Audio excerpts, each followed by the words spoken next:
Assalamualaikum warahmatullahi wabarakatuh.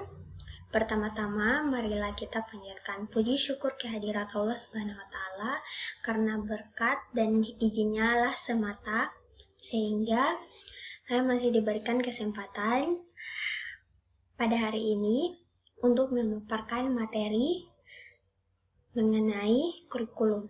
Di sini untuk memenuhi tugas pada mata kuliah pengembangan kurikulum di sekolah dasar. Pertama-tama, saya memperkenalkan diri terlebih dahulu. Perkenalkan, nama saya Sarah Ramadhani Abugar. Saya merupakan mahasiswa pendidikan guru sekolah dasar semester 3 Universitas Negeri Gorontalo. Pada kesempatan ini, saya akan memaparkan materi mengenai pengertian kurikulum, peranan kurikulum, dan fungsi kurikulum. Yaitu pertama kita akan membahas mengenai pengertian kurikulum. Di sini pengertian kurikulum dibagi menjadi 3, yaitu pengertian kurikulum secara etimologis, pengertian kurikulum secara terminologis, dan pengertian kurikulum secara umum. Jadi yang pertama itu pengertian kurikulum secara etimologis. Kurikulum berasal dari bahasa Yunani, yaitu kurir, artinya pelari, dan kurere artinya tempat berpacu. Jadi, kurikulum berasal dari dunia olahraga pada zaman Romawi kuno di Yunani, yang mengandung pengertian suatu jarak yang harus ditempuh oleh pelari dari garis start sampai garis finish. Yang kedua yaitu pengertian kurikulum secara terminologis, di mana istilah kurikulum digunakan dalam dunia pendidikan.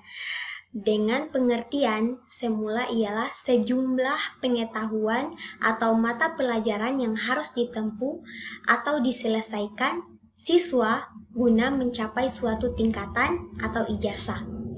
Yang ketiga yaitu pengertian kurikulum secara umum, di mana pengertian kurikulum secara umum adalah perangkat mata pelajaran dan program pendidikan yang diberikan oleh suatu lembaga penyelenggara pendidikan yang berisi rancangan pelajaran yang akan diberikan kepada peserta pelajaran dalam suatu periode jenjang pendidikan.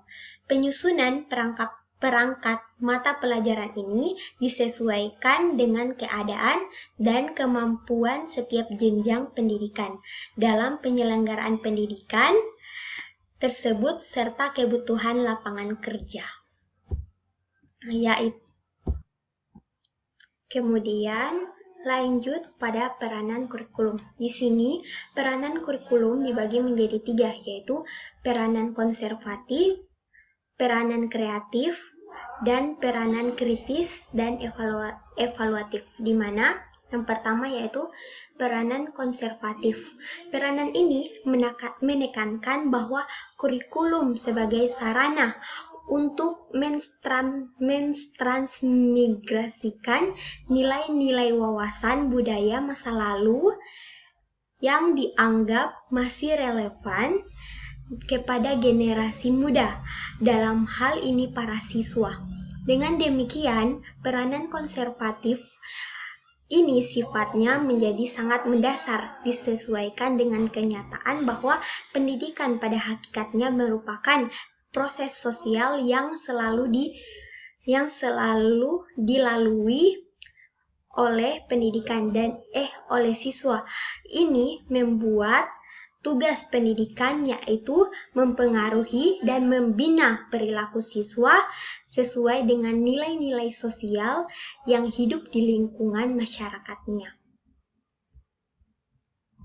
Kemudian kedua yaitu peranan kreatif, di mana peranan ini menekankan bahwa kurikulum harus mampu mengembangkan sesuatu yang sesuai dengan perkembangan yang terjadi dan kebutuhan masyarakat pada masa sekarang dan masa yang akan datang. Kurikulum harus mengandung hal-hal yang dapat membantu setiap siswa mengembangkan semua potensi pada dirinya untuk memperoleh pengetahuan baru, kemampuan-kemampuan baru, serta cara berpikir baru yang dibutuhkan dalam kehidupannya. Kemudian yang ketiga yaitu peranan kritis dan evaluatif, di mana peranan ini dilatar belakangi oleh adanya kenyataan bahwa nilai-nilai budaya yang hidup dalam masyarakat senantiasa mengalami perubahan, sehingga pewarisan nilai-nilai budaya pada masa lalu kepada siswa disesuaikan dengan kondisi yang terjadi pada zaman sekarang. Selain itu, perkembangan yang terjadi pada masa sekarang dan masa yang mendatang belum tentu sesuai dengan apa yang dibutuhkan. Karena itu, peranan kurikulum tidak hanya mewariskan nilai-nilai budaya dan nilai-nilai sosial yang ada atau menerapkan hasil perkembangan baru yang terjadi, melainkan juga memiliki peranan untuk menilai dan memilih nilai budaya serta pengetahuan baru yang akan diwariskan tersebut. Kita masuk pada pembahasan selanjutnya, yaitu mengenai fungsi kurikulum, di mana fungsi kurikulum dibagi menjadi 6. Yaitu yang pertama, fungsi penyesuaian, di mana kurikulum memiliki sifat mampu beradaptasi dengan perubahan yang terjadi di lingkungan yang cenderung dinamis, di mana di sini kurikulum harus mampu beradaptasi dengan lingkungannya, di mana di lingkungan yang lingkungan yang berubah-ubah sesuai dengan zamannya, maka kurikulum juga harus diperbaharui atau disesuaikan dengan zaman sekarang. Yang kedua yaitu fungsi integrasi, di mana kurikulum mampu menjadi alat pendidikan yang dapat membentuk pribadi-pribadi utuh serta berintegritas di masyarakat, di mana kurikulum di sini menjadi alat pendidikan yang mampu membuat yang mampu membentuk pribadi-pribadi siswa atau peserta didik sehingga ia dapat berintegritas di masyarakat atau di lingkungan yang di mana ia tinggal. Yang ketiga yaitu fungsi diferensiasi, di mana kurikulum merupakan alat pendidikan yang memperhatikan pelayanan kepada setiap peserta didik yang mana mereka memiliki perbedaan masing-masing yang patut untuk dihargai. Di sini, kurikulum itu tidak boleh memihak kepada salah satu peserta didik saja, tetapi di sini kurikulum juga harus disamaratakan dan diberlakukan untuk semua siswa yang belajar di kelas itu. Jadi, tidak menutup kemungkinan bahwa kurikulum ini menyeluruh dan tidak memihak pada satu orang saja. Jadi, pelayanannya itu dilakukan secara merata dan melihat karakteristik semua siswa yang ada di kelas itu. Dan yang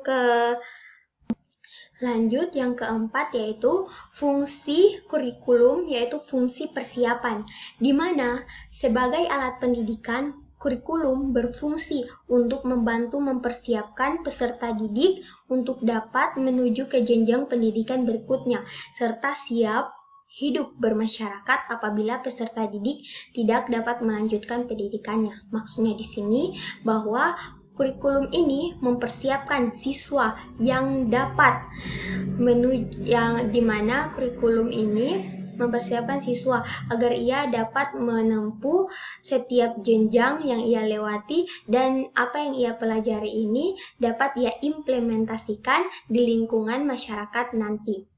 Dan yang kelima yaitu fungsi pemilihan, di mana kurikulum memfasilitasi para peserta didik dengan cara memberi mereka kesempatan untuk memilih program belajar yang sesuai dengan minat serta bakatnya. Di sini, kurikulum juga tidak memaksakan kepada peserta didik untuk memilih di sini kurikulum tidak memaksakan peserta didik untuk memilih program yang tidak ia inginkan. Di sini kurikulum memberi kesempatan kepada peserta didik untuk berkembang sesuai dengan bakat dan minat yang ada pada dirinya, sehingga tidak memaksakan bahwa siswa harus mengikuti program belajar ini, tetapi siswa diberikan pilihan untuk memilih program belajar sesuai dengan kemampuan dan potensi yang ia miliki. Yang keenam, fungsi diagnostik, di mana kurikulum berfungsi untuk memahami dan mengarahkan potensi dari seorang peserta didik agar dapat menggali terus potensinya dan memperbaiki kelemahannya. Di mana di sini kurikulum juga memberikan kesempatan kepada siswa untuk menggali potensi yang ia miliki sehingga potensinya itu keluar dan ia akan berkembang. Di mana di sini kurikulum juga mengarahkan potensi-potensi yang dimiliki setiap peserta didik agar ia mampu menggali bakat dan minat yang ia miliki sehingga dapat dikembangkan, sehingga akan mendapatkan penghargaan. Sekian penjelasan saya mengenai pengertian kurikulum, peranan kurikulum, dan fungsi kurikulum. Jika terjadi kesalahan kata, saya mohon maaf. Assalamualaikum warahmatullahi wabarakatuh.